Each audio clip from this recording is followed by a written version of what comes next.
कोई इनकार नहीं कर सकता। अब महोदय, एक कहानी है जिस कहानी को हम यहां व्याख्या करना चाहेंगे। एक मुल्ला नसरुद्दीन थे। कहानी में एक मुल्ला नसरुद्दीन थे। वो 1 किलो मीट जो है बाजार से खरीद के लाए और उन्होंने बोला अपनी बेगम को कि इसको अच्छे से पकाइए।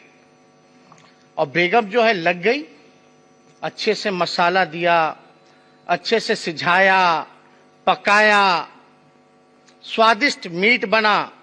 और जब तक बेगम बना रही थी, मुल्ला नसरुद्दीन अपना मूड बनाने पान खाने चले गए। वो सोचे जब तक बनेगा हम अपना थोड़ा मूड बना करके वापस आते हैं। अब मुल्ला नसरुद्दीन के इंतजार में बेगम जो है इंतजार करने लगी कि अब आएंगे। तो बेगम सोची थोड़ा चख के देख लें कि मीट कैसा बना है। तो बेगम जो है मसाला से शुरू की चाटना, ग्रेवी जिसको कहते हैं, और चाटते चाटते जो है पूरा 1 किलो मीट जो है वो खा गई। तो जब मुल्ला नसरुद्दीन वापस आए तो उनको थाली परोसा गया, थाली खाली परोसा गया। और बेगम कहती है ये जो बिल्ली है, इस बिल्ली ने आपका सारा गोश्त जो है वो खा लिया। अब मुल्ला नसरुद्दीन जो है बेचैन हो गया। बिल्ली को तुरंत पकड़ा, तराजू में नापा, तौला, और बिल्ली ठीक निकली 1 किलो की। तो मुल्ला नसरुद्दीन कहते हैं बेगम ये बताओ, अगर ये बिल्ली है तो मीट कहां है, और ये मीट है तो बिल्ली कहां है।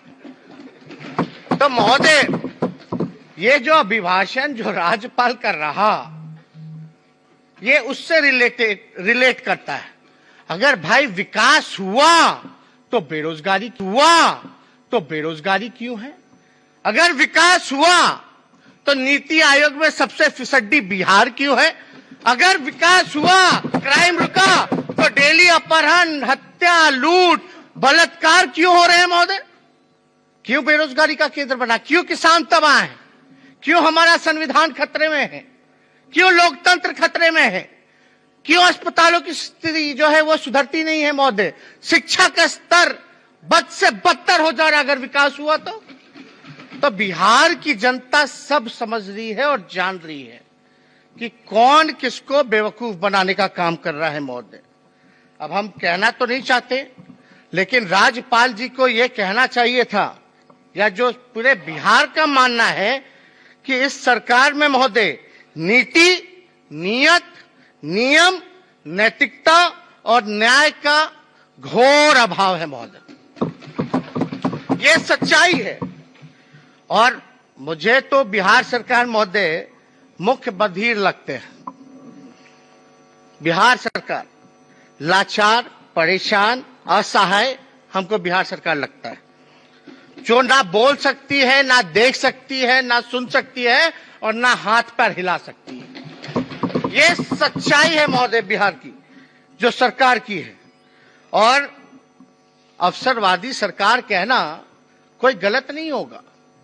अभी आप देखिए कि बीजेपी और जेडीयू की गजब की जुगलबंदी है, गजब की जुगलबंदी है। हम तो सारा रिसर्च करके आए हैं, एक एविडेंस, अपना हम नहीं बोल रहे, आप ही लोगों का बोल रहे हैं, आपकी जुगलबंदी को लेकर के बोल रहे महोदय। और ये अवसरवादी सरकार है और हम इसको प्रमाणित करेंगे महोदय। ये सिर्फ और सिर्फ स्वार्थ के लिए एकजुट है महोदय सरकार में, और कुछ नहीं, केवल स्वार्थ है बस। ललन जी, उनका बयान है बिहार में भाजपा के साथ गठबंधन परिस्थितिवश है। अब क्या मायने निकाला जाए भाई? परिस्थितिवश है। गोपाल मंडल जी कहते हैं कि ट्रैक्टर से दारू बेचते हैं जदयू के सांसद। शराब माफियाओं से मिला है प्रशासन, जायसवाल जी बीजेपी के प्रदेश अध्यक्ष बोलते हैं। भाजपाई मंत्री व विधायक ने कहा अफसर नहीं सुनते।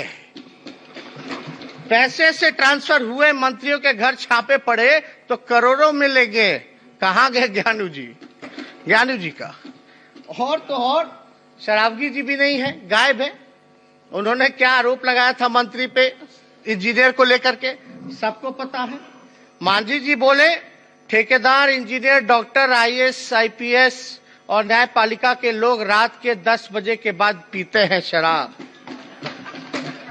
और महोदय, उप मुख्यमंत्री मुख्यमंत्री का कॉन्ट्रडिक्शन देखिए। बिहार की उप मुख्यमंत्री बोलती है कि बिहार के लिए विशेष राज्य का दर्जा मायने नहीं रखता, और मुख्यमंत्री जी बोले कि नीति आयोग ने बिहार को पिछड़ा बताया है, तो अब हमें विशेष राज्य का दर्जा दे दीजिए। मतलब कैसे सरकार चल रहा है, अद्भुत है, कल्पना से परे है। और हम तो ये भी सुने, मुख्यमंत्री जी ने बोला अगर कोई लोग ऐसा बात बोलता है कि बिहार को विशेष राज्य का दर्जा नहीं चाहिए तो वो अज्ञानी लोग हैं। यानी अपने ही मुख्यमंत्री को आप जो है उप मुख्यमंत्री को अज्ञानी बता रहे। तो भाई कैबिनेट में आपने क्यों बना के रखा है, उप मुख्यमंत्री क्यों बना के रखा, ये तो आपको बताना पड़ेगा। क्या जुगलबंदी है बॉस।